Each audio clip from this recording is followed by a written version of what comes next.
Reserve வங்கி June மாத முதல் வாரத்தில் நடத்தவிருக்கும் நாணய கொள்கை கூட்டமானது இந்திய பொருளாதார வரலாற்றிலேயே மிகப்பெரிய சவாலை எதிர்கொள்ளும் ஒரு இக்கட்டான சூழலாக மாறியுள்ளது. கடந்த சில நாட்களில் மட்டும் பெட்ரோல் மற்றும் டீசல் விலை அடுத்தடுத்து 4 முறை உயர்த்தப்பட்டு இருப்பது நாட்டின் பணவீக்கத்தை மீண்டும் எகிர வைக்கும் அபாயத்தை உருவாக்கியுள்ளது. இந்த விலை உயர்வு காரணமாக சென்னையில் தற்போது 1 லிட்டர் பெட்ரோல் விலை $107.77 டீசல் விலை $99.55 உயர்ந்துள்ளது. இது வெறும் எரிபொருள் விலை உயர்வு மட்டுமல்ல, ஒட்டுமொத்த இந்திய சந்தையில் உள்ள அனைத்து அத்தியாவசிய பொருட்களின் விலையும் நேரடியாக பாதிக்கக்கூடிய ஒரு பொருளாதார சங்கிலி தொடர் என்று நிபுணர்கள் எச்சரிக்கின்றனர். பொதுவாக பெட்ரோல் விலை உயர்வு நடுத்தர குடும்பங்களின் நேரடி செலவை அதிகரித்தாலும் டீசல் விலை உயர்வால் ஏற்படும் மறைமுக பாதிப்பு என்பது மிக பயங்கரமானது.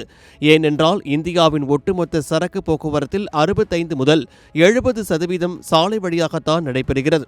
டீசல் விலை உயரும்போது லாரி மற்றும் கனரக வாகனங்களின் வாடகை கட்டணம் தானாகவே உயரும்.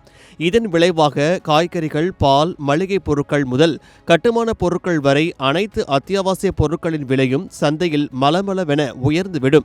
உலக அளவில் கச்சா எண்ணெய் விலை ஒரு பேரல் $100 மேல் தொடர்ந்து நீடிப்பதும், இந்தியா தனது எரிசக்தி தேவைக்காக 85% மேல் இறக்குமதியை நம்பி இருப்பதும் இந்திய ரூபாயின் மதிப்பை பலவீனப்படுத்தி நாட்டின் பட்ஜெட் பற்றாக்குறையை அதிகரித்து வருகிறது. இந்த இக்கட்டான சூழ்நிலையில்தான் ஜூன் மாத நாணய கொள்கை கூட்டத்தை ரிசர்வ் வங்கி கூட்டுகிறது. நாட்டின் பணவீக்கம் கட்டுக்குள் இருந்தால் வங்கிக் கடன்களுக்கான வட்டி விகிதத்தை குறைக்கலாம் என்று சாமானிய மக்கள் எதிர்பார்த்து இருந்தனர். ஆனால் தற்போதைய நிலவரப்படி பணவீக்கத்தை கட்டுப்படுத்த வட்டி விகிதத்தை மேலும் உயர்த்தலாமா அல்லது மாற்றமில்லாமல் அப்படியே தொடரலாமா என்ற குழப்பத்தில் RBI உள்ளது. வட்டி விகிதத்தை உயர்த்தினால் அது அந்நிய முதலீடுகளை ஈர்க்க உதவுமே தவிர இந்திய கார்ப்பரேட் நிறுவனங்களுக்கு பெரும் கடன் சுமையாக மாறிவிடும். அதே நேரத்தில் அமெரிக்கா பெடரல் ரிசர்வ் வங்கியின் நிலைப்பாட்டையும் கவனித்துதான் RBI இந்த முடிவை எடுக்க வேண்டியுள்ளது.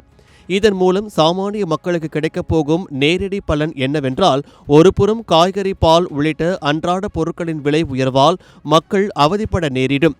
மறுபுறம் பணவீக்கத்தை கட்டுப்படுத்த RBI வட்டி விகிதத்தை உயர்த்தினால் வீடு, கார் மற்றும் இருசக்கர வாகனங்களுக்காக மக்கள் வாங்கிய கடன்களின் EMI தொகை கணிசமாக உயரும்.